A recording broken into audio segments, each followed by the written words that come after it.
маркази матбуоти полиси вилояти воронежи русия хабари занӯзании гурӯҳӣ дар маркази ин шаҳрро ки видеоаш дар интернет нашр шуд тасдиқ кардааст.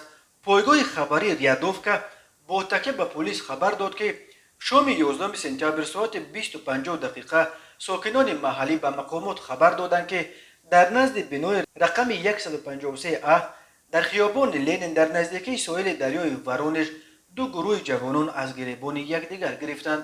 бино ба эътирофи мақомот дар маркази Воронеж зодагони Қавқоз ва Осиёи Миёна ба далели ҳанӯз норӯшан занозанӣ карданд.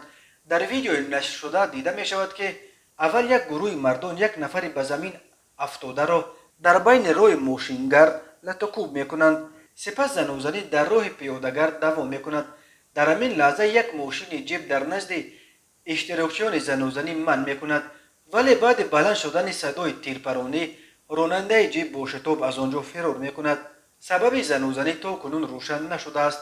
дар чанд ҳафтаи охир дар чанд шаҳру вилояти русия занозаниҳои гурӯҳӣ байни муҳоҷирон ва бо иштироки онҳо рӯй дод ки ин нигаронии ҷиддии мақомоти русияро ба бор овардааст.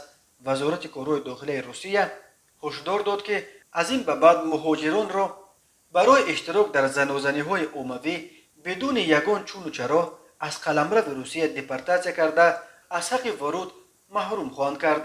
дар чанд ҳафтаи охир 87 муҳоҷирро аз Москва, 37 муҳоҷири дигарро аз шаҳри Митиши вилояти Москва ва даҳҳо нафари дигарро аз Санкт-Петербург маҳз барои иштирокашон дар занозаниҳо ихроҷ карданд.